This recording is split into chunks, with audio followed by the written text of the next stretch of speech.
A lot of people contact me because they want to talk about their beliefs, and I love hearing people's different beliefs, and it helps me cement my own beliefs as well. A lot of times, however, people will want to argue with me from the perspective of the Bible, or what they have learned, what they have been taught their entire life. And I realized that I really need to explain something to anybody who watches my videos. When I talk about Jeshua the man, I am talking about Jeshua from the memories that I have and the feelings that I get now. Okay. When I talk about historical context like Constantine or any of that stuff, all of that stuff is things I've read, things I've studied over the years. I will not claim any of it to be true because of the fact that I have no knowledge, other than what I have read, which is somebody else's interpretation as well. Oftentimes people will come up and argue with me about this or that or the other thing, and I will end up saying, well, I wasn't there.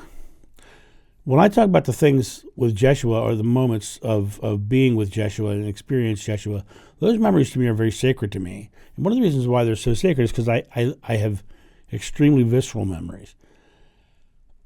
But when I talk about, where the churches have gone and what they've done, I look at the history of the churches from the perspective of what was the lesson that I learned from Jeshua.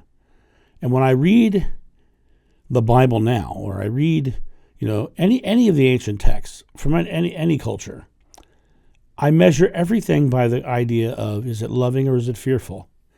Is it judgmental or is it not? The Apostle Paul, who is for many people their favorite writer, first of all, he never met Jeshua in life, but he also is the one who said that, a woman should never speak in the temple, a woman should be subjugated to the man, that his views on slavery were interesting. He was kind of like turned a blind eye to it. He said things like, cut your hair short because that's the way it has to be. He started creating rules and things around his belief that were not loving in my interpretation. All unconditional love means if you have long hair, I still love you, right? To tell you have to change it is not a loving thing to do. To tell you the various aspects of subjugating women is not a loving thing to do, because there's nobody in this earth plane that's not equal. So when you hear me talk about, Constantine, the Nicene Council, all those things, I wasn't there. I don't have firsthand knowledge of those things. I don't even have memories of any of those things. The memories I have are very specifically to the time of Jeshua. And you got to remember that John didn't meet Jeshua until Jeshua was 30, right? So, people often ask me about one of him being a child, and I wasn't there. I didn't have those experiences, and I try to be very open with the fact that I don't remember any of the. When I don't remember something, I will tell you I don't remember it. And people are constantly asking me about the miracles, and to be honest with you, I only remember one real miracle, and it wasn't even one that's in the Bible. And I've kind of talked about it before, about him healing a lamb's leg because the little girl was crying. And he was not healing the lamb so much as healing the girl. He was helping the lamb so that the girl would not be brokenhearted about the lamb. So it was a very unique thing. But like the walking on water, I have no memory of that. The loaves and fishes, I have no memory of that. The water and wine, I have no memory of that. I don't have memories of those miracles. Well, did they happen? I have no idea. I just can't give you a definitive yes or no because I don't have that memory. Now, people will read into me saying that many things. Some people will read into the fact that, see, he's not an apostle. And some people will read into it and say, see, Jesus didn't do miracles. People will read anything they want into it. They're going to. They're going to be very filtered by their own belief, and that's okay. They're allowed to do that, right?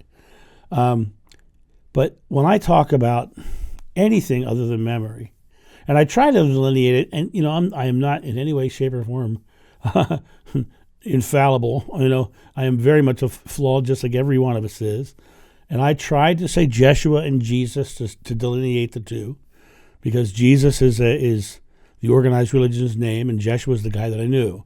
And so I tried to delineate that way. And honestly, I think it's more important that we talk about Jeshua rather than Jesus, because Jeshua was teaching us the truth, was teaching us who we are and our own potential and what we can do. And it's much less mystical as opposed to real world. And what's really interesting is I have often said this, you don't search for the connection to God. You recognize you already have it. You have to acknowledge it. And it's by recognizing it that you start to have those big spiritual experiences, by realizing that you are one with the source already. And so when I look at the teachings and I look at, the history that everyone talks about, the histories are interesting because histories are written by the victors. The Old Testament is written by every victor who smite that village, or destroyed that village or killed that people or whatever. That's all through the Old Testament, right? That was written by the victors in a time when patriarchal societies were ravaging war across the countryside, and whoever won said God was with them, right? So that was that element. On the other side of this, the belief in a Messiah was ancient. They believed that there had to be someone who would come save them from all this war and suffer and anxiety, right? So Jeshua said that you and the Father are one, and he and the Father are one, that we were all divine. Greater works than I have done, you will do. In other words, he said flat out that I am not better than you. I am not a savior. I am you. I am exactly what you are. And you have to step into that role. You have to believe it. You have to have faith in that. He never said have faith in him. He said have faith in your own creation. Believe you can do it, and you will. That's what he said repeatedly. You can find references to that all through the actual Bible. That's why I say when you read the Bible, you have to realize when you're reading it, if it's loving, it's of God. If it's fearful, judgmental, or in any way divisive, then it's not loving. And so it's not of God. And so history has one concept. And actually, let me rephrase that. History has many concepts, depending upon the historian.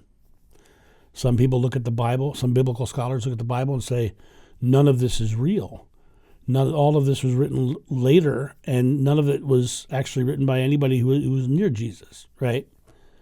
And some of them look at the Bible and they go, well, we know this and this and this and this because of this, this, and this, and this. And then you look at the evangelicals who believe that the Bible's infallible, even though it says slavery is okay and you can beat your slave until to just near death, but don't let him die, because if he dies, then you're wrong. But you can beat him up to that point because of the fact that he's property. That's in the Bible, right? Those are horrible, hateful, fearful things, not of God. They were definitely of man. But when you hear me talk about loving things and the simplicity of loving, the simplicity of just not doing fearful things or thrusting fearful things upon others, then you're doing God's work. If you are just being loving, you don't have to try to seek for it. You just have to go out and do loving things, and you're already there. You just have to be love, because God is love. And you get to share love everywhere. You get to share love right here, right now, in the very most simple ways. And you don't have to take in information that's not loving, because it's not of God. And God is love. And history, let's make it history. Let's get in the present and create future. Create the what's ahead of us. The history's done. Let's let it go. Let's move into actually living the lessons rather than trying to decipher what the lessons are. And that's really what's happening right now. You've got various schools of thought that are all telling you that this means this, and they each say something different. There are people in the world who believe the world is only 5,000 years old, but I can drive half an hour north of here and see bones that are older than that. But they don't believe that the scientists are right because that's what they've chosen to believe. History is history. Let it be history. Put it in the past. Let it go. Stay here. Stay now. Live loving. Be God. Be love. Because that's what God is. You guys have a great day, and I'll talk to you soon. See ya. Bye.